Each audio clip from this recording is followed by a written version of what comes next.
Hello students, welcome back to your English class. So we are on this chapter discovering that the saga continues. It's the chapter number 3 of your book Snapshots. And we saw that the mummy was going to be CT scanned by Zahi Hawass, but before that he tells us what happened in 1922. The CT scan is going to happen in 2005 and the X-ray done by Howard Carter was done in 1922. So in 1922, actually the problem with Carter was that the mummy had got cemented because of the reasons. So he was not able to take the mummy out of the coffin. And if he could not take the mummy out of the coffin, how could the X-ray be possible? So let's see what he did. He chiseled away the mummy. We have seen that. In his defense, Carter really had little choice. If he hadn't cut the mummy free, thieves most certainly would have circumvented the guards and ripped it apart to remove the gold. So Tut was actually wearing the gold, and so much treasure was there. So if the mummy was not taken out of that coffin, it could have been looted by the other thieves.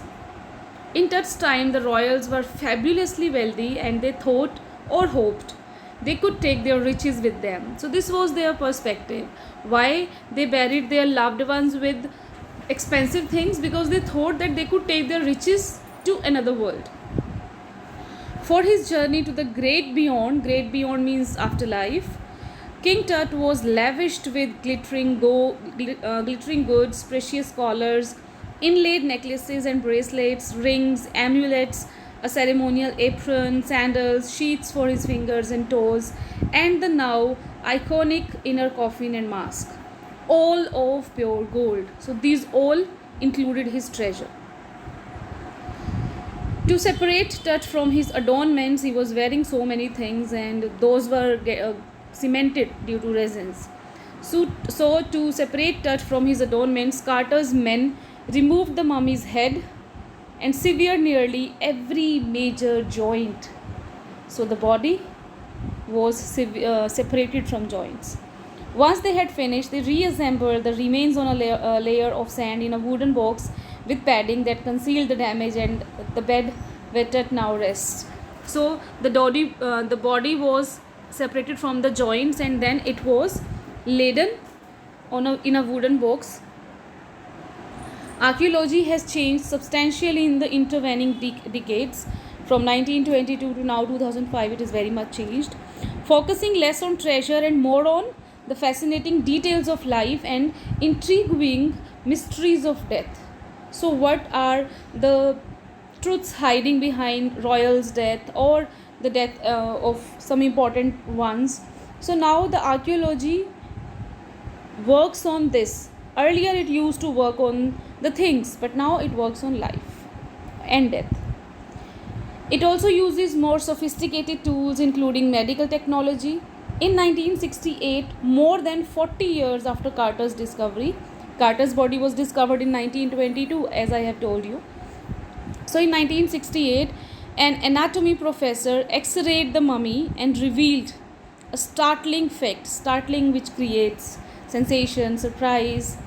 Beneath the resin that cakes his chest, that covers his chest, his breastbone and front ribs are missing.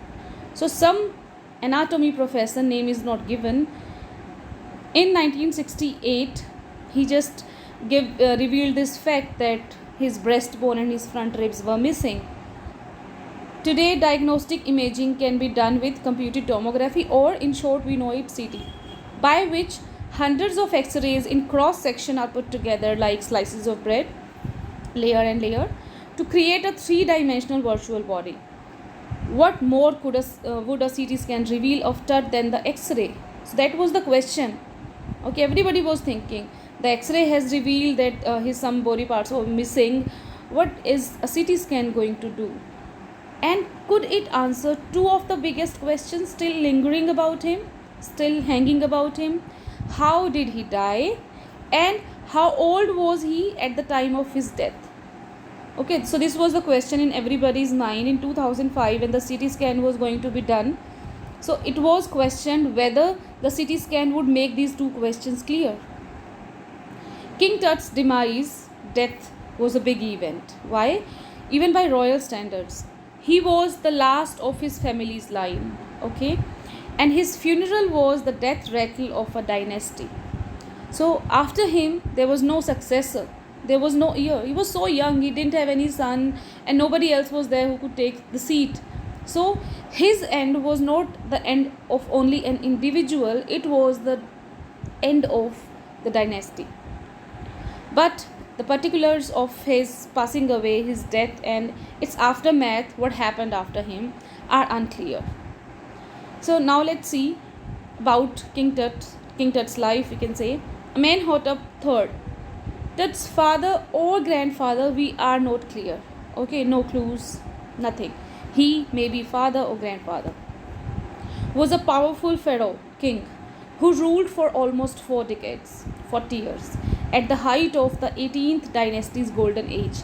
And under his rule, it was dynasty's golden age. And then his son Amenhotep IV, he could be Tut's father or Tut's brother. Okay. Succeeded him, he came after Amenhotep III and initiated one of the strangest period in the history of Egypt. Okay, so Amenhotep III brought the golden age for the people, but Amenhotep IV brought a horrifying age for the people. Let's see how. The new pharaoh promoted the worship of Aten, the sun disk, changed his name from Akhenaten to or servant of the Aten, and moved the religious capital from the old city of Thebes to the new city of Akhetaten, now known as Amarna. So he changed the god, he changed the capital, he did these major changes. He further shocked the country by attacking Ammon, a major god, smashing his images and closing his temples. Before him, the people used to worship this god Ammon. Okay, and he did not like this god. He wanted to follow god Aten. So he started smashing his images and closing the temples. It must have been a horrific time, said Ray Johnson, director of the University of Chicago's Research Center in Luxor, the site of ancient Thebes. So he said that this was a horrifying time. If we see that some ruler is there who's changing our culture, who's changing our gods, it will be very horrifying. The family that had ruled for centuries was coming to an end. Okay, the people were not happy. This time was not good for them. And then Akhenaten went a little wacky. And finally, this ruler got mad. He went mad, and now what happened after his death? After Akhenaten's death, a mysterious ruler, nobody knows from where he comes, and there is no facts about him, there is no background is there in the history searched by him. So he was a mysterious ruler named Menkaure, appeared briefly and exited with hardly a trace. So this person appeared for a very short time and he went away without any trace. And then after him, a very young Tutankhaten took the throne, King Tut as he is widely known today. So then the King Tut came to the crown. The boy king soon changed his name to Tutankhamun. So he again changed the last 4 letters of his word from Aten to Ammon. Means again the god is getting changed. Living image of Ammon, his name meant. And oversaw a restoration of the old ways. Okay. He followed the old ways which were earlier followed by the people, and he made the people happy. He ruled for about 9 years and then died unexpectedly. He was very young. It was very untimely death and nobody expected that. Regardless of his fame and the speculations about his fate, the guesses about his future, his destiny, Tut is one mummy among many in Egypt. How many, no one knows. There are so many mummies in Egypt. The Egyptian Mummy Project, which began an inventory in late 2003, it started, has recorded almost 600 so far and is still continuing. It's still counting. The next phase, scanning the mummies with a portable CT machine donated by the National Geographic Society and Siemens. You should know this name. It can be there in MCQs who donated this portable CT machine. Its manufacturer was Siemens. King Tut is one of the first mummies to be scanned in death as in life.